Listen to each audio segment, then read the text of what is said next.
Kami akan menjelaskan apa itu pasar persaingan.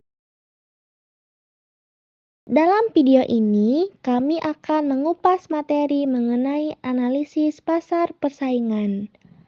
Pasar persaingan adalah suatu kondisi di mana berbagai perusahaan ataupun pelaku usaha saling berkompetisi untuk menawarkan produk ataupun jasa yang sejenis kepada konsumen. Dalam pasar ini, setiap pelaku usaha akan berusaha untuk memenangkan pangsa pasar sehingga hal tersebut akan mempengaruhi harga, kualitas, dan inovasi di pasar. Nah, dalam pasar persaingan, kebijakan yang diterapkan oleh pemerintah akan berdampak pada dinamika pasar. Lantas, bagaimana kebijakan tersebut mempengaruhi perkembangan pasar? Oke teman-teman, sekarang kita masuk ke materi pertama, yaitu kita akan mengevaluasi nih yang namanya keuntungan dan kerugian dari kebijakan pemerintah mengenai surplus konsumen dan surplus produsen. Nah, sekarang kita harus tahu dulu nih, apa itu surplus. Surplus itu merupakan gambaran jumlah aset ataupun sumber daya yang melebihi porsi yang kita gunakan secara aktif. Contohnya seperti apa? Contohnya gini, misalnya kalian itu mempunyai beberapa barang, tapi dari beberapa barang yang kalian gunakan itu tidak semua barang yang kalian gunakan. Nah, kelebihan barang yang tidak kalian gunakan inilah nanti yang dinamakan surplus. Nah, dalam ekonomi, surplus itu dibedakan menjadi dua, yaitu surplus produsen dan surplus konsumen. Oke teman-teman, sekarang kita akan masuk mengenai pengertian dari surplus konsumen dan surplus produsen. Nah, surplus konsumen ini adalah harga maksimum yang pembeli bersedia untuk membayar, lalu dikurangi dengan harga yang ada di sebuah pasar. Contohnya apa? Contohnya itu adalah ketika adanya pelelangan barang. Nah, ketika adanya pelelangan barang itu, pembeli itu akan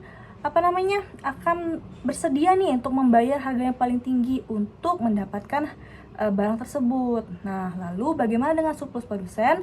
Surplus produsen itu adalah jumlah bayaran yang akan diterima nih oleh penjual lalu dikurangi dengan biaya yang dikeluarkan oleh penjual. Nah, untuk surplus produsen ini bisa kita ibaratkan sebagai keuntungan yang akan diterima oleh penjual nantinya. Oke, sekarang kita akan masuk ke kurvanya. Ini adalah ulasan surplus konsumen dan surplus produsen.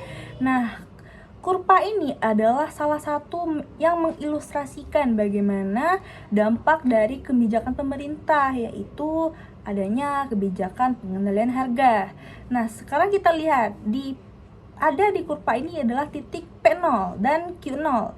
P0 dan Q0 ini adalah harga dan kuantitas keseimbangan sebelum adanya kebijakan pengendalian harga.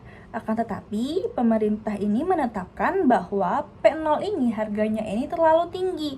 Lalu, pemerintah ini memberlakukan bahwa harganya itu tidak bisa melebihi dari P0. Maka dinyatakanlah P maksimum ini. Nah, lalu apa yang terjadi? Nah, di harga yang paling rendah ini, para produsen, khususnya para produsen yang memproduksi barang dengan biaya yang lebih tinggi akan mengurangi produksi dan kuantitas penawarannya, sehingga kuantitas penawarannya itu akan menurun dari Q0 ke Q1. Tapi nih, di sisi lain, dengan harga murah tadi, si konsumen ini akan menambah permintaan mereka. Oleh karena itu, permintaan ini akan melebihi yang namanya jumlah penawaran. Akibatnya, terjadilah kelangkaan. Nah, dengan kata lain, terjadilah kelebihan permintaan. Nah, jumlah kelebihan permintaan ini adalah Q2 dikurang Q1 atau area di Q2 ke Q1. Nah, dengan surplus produsen dan surplus konsumen ini, kita dapat mengevaluasi efek kesejahteraan dari suatu kebijakan pemerintah pada suatu pasar. Kita dapat mencari nih siapa yang diuntungkan, siapa yang dirugikan dari kebijakan pemerintah ini. Nah, melalui surplus produsen dan surplus konsumen ini, kita dapat mengevaluasi yang namanya efek kesejahteraan masyarakat melalui kebijakan pemerintah terhadap suatu pasar. Salah satu contohnya itu adalah adanya kebijakan pengendalian harga. Nah, dari kurva tadi kita bisa mengevaluasi nih keuntungan dan kerugian dari pengendalian harga. Yang pertama itu berubahnya surplus konsumen. Nah, sebagian konsumen ini dirugikan akibat dari adanya kebijakan pengendalian harga. Namun, sebagian konsumen lainnya itu akan diuntungkan. Nah, mereka diuntungkan ini karena mereka masih dapat yang namanya barang tadi di harga yang murah. Tetapi sebagian konsumen yang dirugikan itu karena mereka tidak bisa lagi nih mendapatkan barang dari si produsen tadi karena jumlah penjualannya itu sudah mulai menurun sehingga stoknya itu terbatas. Nah, lalu yang kedua itu perubahan surplus produsen. Nah, dengan adanya pengendalian harga, sebagian konsumen yang biayanya relatif lebih rendah ini akan tetap berada di pasar, tetapi akan menerima harga output yang lebih rendah. Sementara produsen lain akan meninggalkan pasar. Nah, kedua kelompok ini itu akan kehilangan yang namanya surplus produsen mereka tadi. Nah, lalu yang ketiga itu adalah kerugian bobot mati. Nah, pengendalian harga ini akan menghasilkan kerugian bersih dari surplus total yang disebut dengan kerugian bobot mati. Untuk mengevaluasi hasil pasar, kita nih seringkali nanya apakah pasar tersebut itu sudah mencapai yang namanya efisiensi ekonomi. Nah, efisiensi ekonomi itu adalah ketika kita bisa memaksimalkan surplus konsumen dan surplus produsen itu secara agregat. Tadi kita baru saja nih melihat bagaimana pengendalian harga itu menciptakan kerugian bobot mati, menciptakan perubahan surplus konsumen dan surplus produsen tersebut. Karena itu, kebijakan dari pengendalian harga tersebut tadi menimbulkan yang namanya biaya efisiensi bagi perekonomian. Tetapi saya yakin bahwa ada yang beranggapan kalau satu-satunya tujuan untuk mencapai yang namanya efisiensi ekonomi ini adalah pasar persaingan itu sebaiknya dibiarkan tanpa adanya regulasi. Hal ini bisa aja terjadi, tetapi tidak selalu ya teman-teman. Nah, dalam situasi yang tepat bagi konsumen dan produsen, maka pasar persaingan yang tidak diregulasi itu akan menjadi inefisien, yaitu tidak memaksimalkan surplus konsumen dan surplus produsen itu secara agregat sehingga terjadinya yang namanya kegagalan pasar. Nah, kegagalan pasar ini bisa terjadi karena terdapat dua indikasi. Yang pertama itu eksternalitas. Nah, eksternalitas ini adalah tindakan yang diambil oleh produsen maupun konsumen yang mempengaruhi produsen atau konsumen lain tetapi tidak diperhitungkan dalam harga pasar. Contohnya apa? Contohnya itu adalah biaya yang di luar pasar seperti biaya polutan. Nah, lalu yang kedua itu adalah kurangnya informasi. Nah, kegagalan pasar itu dapat juga terjadi karena konsumen kurangnya informasi mengenai kualitas atau karakteristik suatu produk sehingga tidak bisa membuat keputusan pembelian yang memaksimalkan kepuasan mereka.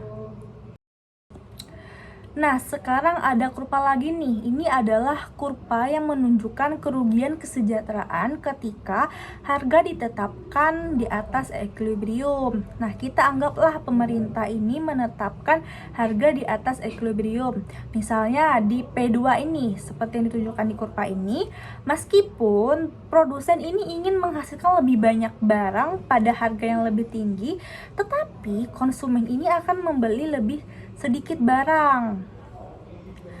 Nah, akibat dari harga yang tinggi ini, sebagian konsumen ini tidak bisa lagi membeli barang tersebut. Nah, atau hilangnya surplus konsumen yang ditunjukkan di segitiga B ini. Dan sebagian produsen ini tidak lagi bisa memproduksi barangnya atau hilangnya surplus produsen yang ditunjukkan di segitiga C. Nah, sekarang ada pertanyaan, mengapa surplus produsennya tuh hilang? Nah, karena sebagian produsen ini terdorong dari harga yang tinggi tadi di P2 itu, mereka pasti akan menambah tingkat output mereka yang akan menyebabkan output mereka itu tidak terjual karena si konsumen tadi mengurangi permintaan mereka di harga yang tinggi. Untuk materi selanjutnya adalah harga minimum. Pasar harga minimum yaitu kebijakan di mana pemerintah atau pihak tertentu menetapkan harga suatu barang agar tidak turun di bawah P-min. P-min adalah harga minimum yang ditetapkan. Nah, pada harga P-min, produsen ingin menawarkan, seperti contoh di kurva ini, pada harga P-min, produsen ingin menawarkan Q2 karena harga lebih tinggi, membuat mereka tertarik memproduksi lebih banyak.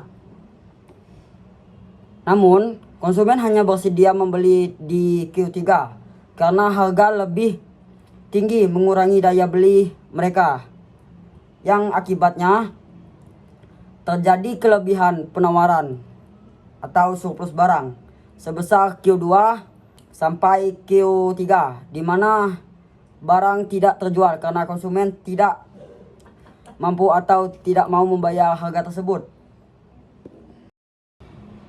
Saya akan menjelaskan apa-apa saja kolom pada A, B, C, dan D. A itu menunjukkan surplus produsen. Nah, sedangkan B itu adalah bagian surplus produsen yang hilang. C merupakan surplus konsumen yang hilang. Dan D adalah jumlah surplus total yang hilang atau disebut dead weight loss atau harga mati akibat kebijakan ini. Saya akan menjelaskan kurva upah minimum. Dampak dari penerapan upah minimum pada pasar tenaga kerja. Tanpa upah minimum dalam kondisi normal, pasar tenaga kerja akan mencapai keseimbangan di titik W0 dengan jumlah pekerja yang dipekerjakan sebanyak L0. Titik keseimbangan ini terjadi karena permintaan tenaga kerja sama dengan penawaran tenaga kerja. Dengan upah minimum atau W-min, ketika pemerintah menetapkan upah minimum W-min di atas W0, perusahaan tidak boleh membayar pekerja di bawah upah tersebut. Akibatnya penawaran tenaga kerja meningkat. Banyak orang ingin bekerja karena upah lebih tinggi, yang otomatis penawaran meningkat menjadi L2.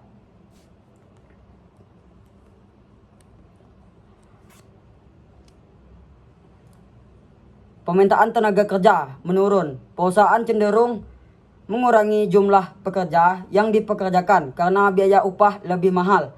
Permintaan menjadi L1. Selisih antara L2 dan L1 menciptakan pengangguran. Di sini saya akan menjelaskan apa saja yang ada di kolom-kolom tersebut. Kolom B dan C menunjukkan kerugian ekonomi atau kerugian bobot mati. Ini terjadi karena beberapa pekerja yang ingin bekerja tidak mendapatkan pekerjaan dan perusahaan kehilangan efisiensi produk. Baik, materi selanjutnya yaitu dukungan harga dan kuota produksi. Disebut dukungan harga yaitu pemerintah mendukung pembentukan harga pasar lebih tinggi daripada harga equilibrium. Saya akan menjelaskan kurva tersebut. Harga pasar berada di P0, kemudian naik ke PS. Dampaknya yaitu kepada konsumen surplus menurun dan PS atau produsen surplus meningkat. Pembatasan kuota produksi Q0 sampai Q1 menyebabkan kurva menjadi inelastis di Q1. Tujuannya membatasi Q1 agar harga lebih tinggi. Lalu selanjutnya yaitu kuota produksi. Kuota produksi adalah batas jumlah produksi yang ditetapkan untuk mengatur atau mengendalikan output suatu produk dalam periode tertentu. Baiklah, saya akan menjelaskan kurva tersebut. Untuk mempertahankan harga P5 di atas harga equilibrium P0, pemerintah dapat membatasi penawaran hingga Q1, baik melalui melakukan pembatasan kuota atau kuota produksi maupun memberikan insentif atau bantuan keuangan bagi produsen ataupun petani. Baik, materi selanjutnya yaitu kuota impor dan tarif. Kuota impor adalah batas jumlah atau nilai barang tertentu yang diimpor dalam jangka waktu tertentu. Tujuannya itu untuk melindungi industri domestik dari persaingan barang impor dan mengontrol neraca perdagangan dan pembayaran. Tarif adalah pajak atau bea yang dikenakan dalam barang impor. Tarif dihitung berdasarkan nilai barang atau ad valorem atau per unit barang spesifik tarif. Tujuan tarif yaitu meningkatkan pendapatan negara dan membuat barang impor lebih mahal sehingga produk lokal menjadi kompetitif atau lebih laku. Terima kasih. Oke, baik, izin. Di sini saya akan melanjutkan materi tadi. Di sini saya akan menjelaskan tentang apa saja dampak dari pajak dan subsidi. Nah, yang pertama itu kita bahas pajak dulu ya. Nah, sebelum itu kita harus tahu nih apa itu pajak. Nah, pajak sendiri adalah kontribusi wajib untuk maksudnya yang dikenakan setiap individu atau perusahaan yang mana kita itu harus membayar pada pemerintah nih. Nah, ketika pemerintah itu mengenakan pajak pada suatu barang, maka harga barang tersebut akan naik nih. Tapi biasanya kenaikan harga itu tidak sebesar pajak yang dikenakan itu. Misalnya nih, pajak dikenakan itu sebesar Rp1.000.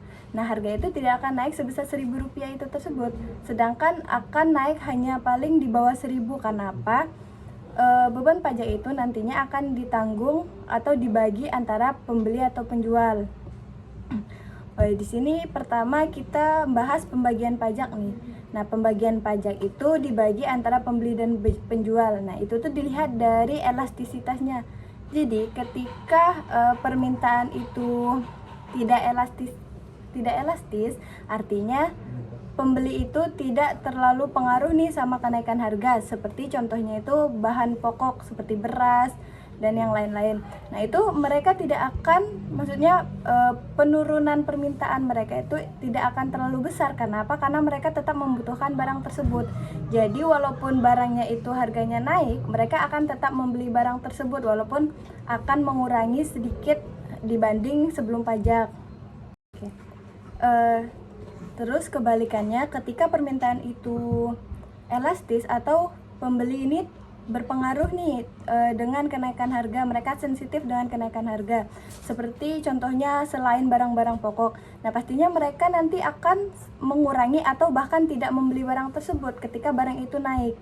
Nah, dari sini kita bakal tahu bahwa dampak dari pajak itu bahwa pembeli itu akan membayar lebih mahal dari harga sebelum adanya pajak, sedangkan penjual sendiri akan menerima lebih sedikit dari pajak tersebut. Dampak pajak selanjutnya itu adalah kerugian ekonomi atau bisa disebut kerugian bobot mati. Nah, kenapa ini terjadi? Karena ketika diberlakukannya pajak, yang seperti kita tahu tadi, pastinya ketika adanya pajak nih, permintaan atau konsumsi masyarakat itu akan berkurang kan, walaupun hanya sedikit. Nah, itu tuh berarti akan mengakibatkan nanti terjadinya berkurangnya atau kuantitas yang dijual itu akan berkurang atau lebih sedikitlah konsumsi masyarakat. Nah, itu akan meningkatkan atau menyebabkan kerugian ekonomi. Nah, selanjutnya saya akan menjelaskan kurva nih. Nah, di sini itu kita bisa lihat kurvanya. Nah, di sini saya jelaskan dulu arti lambang-lambang atau simbol-simbol yang ada di kurva tersebut. Yang pertama itu ada P0. Nah, P0 sendiri adalah harga sebelum diberikannya pajak. Sedangkan PB itu adalah harga yang dibayarkan oleh pembeli setelah diberlakukannya pajak. Nah, terus PS sendiri adalah harga atau uang yang diterima oleh penjual itu sendiri setelah diberlakukannya pajak. Lalu ada juga Q0. Nah, Q0 ini sendiri adalah jumlah kuantitas barang yang ditawarkan atau kuantitas awal gitu sebelum adanya pajak. Lalu ketika diberlakukannya pajak, Q0 itu akan berubah menjadi Q1.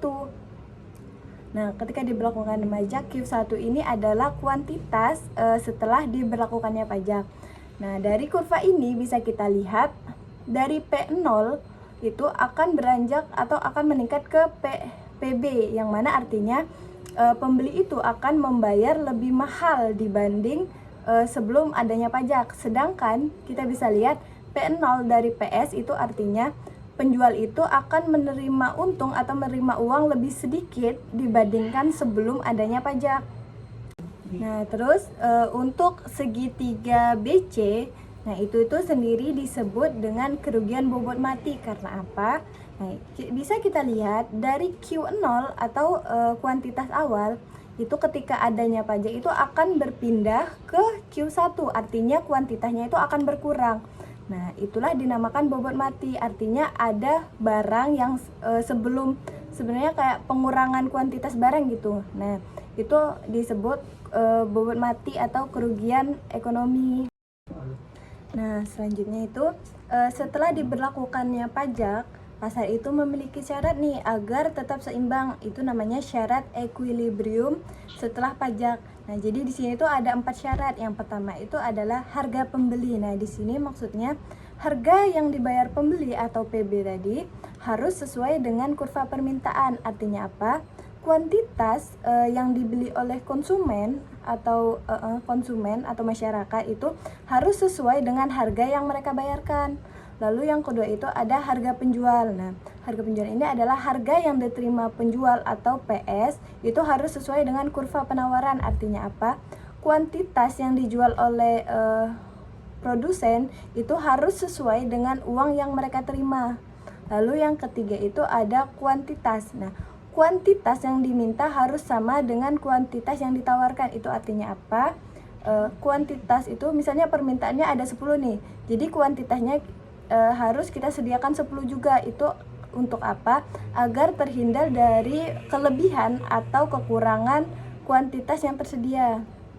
Lalu yang ketiga itu ada yang keempat, itu ada selisih harga. Nah, selisih harga sendiri adalah selisih di antara harga pembeli dan harga yang diterima penjual itu dinamakan pajak. Nah, itu jadi selisih harga antara yang dibayar penjual dan pembeli itu harus sama dengan jumlah pajak yang dikenakan. Di sini sudah ditampilkan persamaan equilibrium atau persamaan dari 4 syarat tadi ya, teman-teman. Oke, selanjutnya saya akan menjelaskan kurva berikutnya.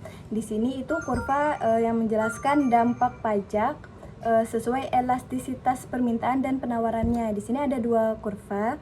Yang pertama itu kurva A. Nah, kurva A sendiri itu disebutkan jika permintaan sangat inelastis, atau inelastis ini maksudnya perubahan harga itu tidak terlalu berpengaruh pada permintaan konsumen terhadap penawaran, maka beban pajak itu akan banyak ditanggung pembeli. Karena apa? Seperti bahan pokok nih tadi itu. Jadi walaupun harganya naik, mereka akan tetap beli barang. Nah, jadi bisa kita lihat di kurva bahwa PB-nya itu lebih tinggi. Sedangkan yang di kurva B itu artinya jika permintaan sangat elastis, atau kebalikannya nih tadi, konsumen itu sangat sensitif dengan naiknya harga. Jadi mereka sangat mengurangi barang ini biasanya itu barang yang bukan barang pokok lah gitu. Nah, jadi di sini kita bisa lihat di kurva itu bahwa nantinya penjual lah yang akan menanggung lebih banyak beban atau lebih banyak beban pajak itu, karena barangnya kan sedikit dibeli. Jadi penjual lah yang menanggung beban tadi. Oke, selanjutnya saya akan menjelaskan tentang dampak subsidi. Nah, subsidi sendiri adalah pembayaran yang akan mengurangi harga yang dibayar oleh pembeli. Sedangkan kalau untuk penjual itu mereka akan menerima lebih besar dibanding harga yang dibayarkan oleh pembeli tadi. Nah, dampak subsidi sendiri itu adalah kenaikan kuantitas. Kenapa? Ketika harga itu lebih murah kan, ini saya beri contoh misalnya bensin. Nah, ketika awalnya bensin itu harganya 11.000. Nah, ketika pemerintah itu memberikan subsidi sebesar Rp1.000, maka harganya itu menjadi Rp10.000 yang harus dibayar oleh pembeli. Sedangkan kalau untuk penjualnya sendiri, mereka nanti akan tetap menerima Rp11.000. Karena apa? Jumlah sebesar 1.000-nya itu ditanggung oleh pemerintah yang disebut dengan subsidi.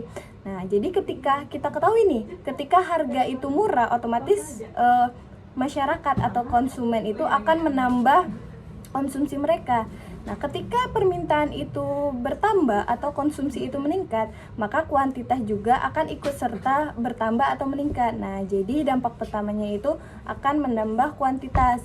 Lalu pembagian manfaat subsidi itu juga dibagi antara pembeli dan penjual. Nah, yang pertama itu pembagian manfaatnya jika permintaan itu elastis atau lebih elastis, yang mana permintaan itu sensitif nih dengan penurunan harga atau dengan dikasihnya subsidi itu, pembeli sangat sensitif ketika mereka tahu harganya itu murah, pasti mereka akan menambah pembelian mereka. Nah, ketika kita atau konsumen itu lebih banyak membeli barang, berarti mereka akan lebih banyak mendapatkan keuntungan dari subsidi. Kenapa begitu? Karena kita tahu, misalnya nih, bensin kan yang awalnya 11.000 dikasih subsidi 1.000 jadi 10.000. Nah, berarti kalau kita beli seliter itu kita mendapatkan subsidi sebesar Rp1.000. Sedangkan kalau kita lebih banyak membeli 3 liter, berarti kita dapat keuntungannya juga 3 liter atau 3.000, maaf. Nah, lalu yang kedua itu jika penawaran itu sangat elastis atau penjual itu sangat berpengaruh atau sangat sensitif dengan adanya subsidi ini, maka mereka akan mendapat keuntungan yang lebih. Karena apa? Ketika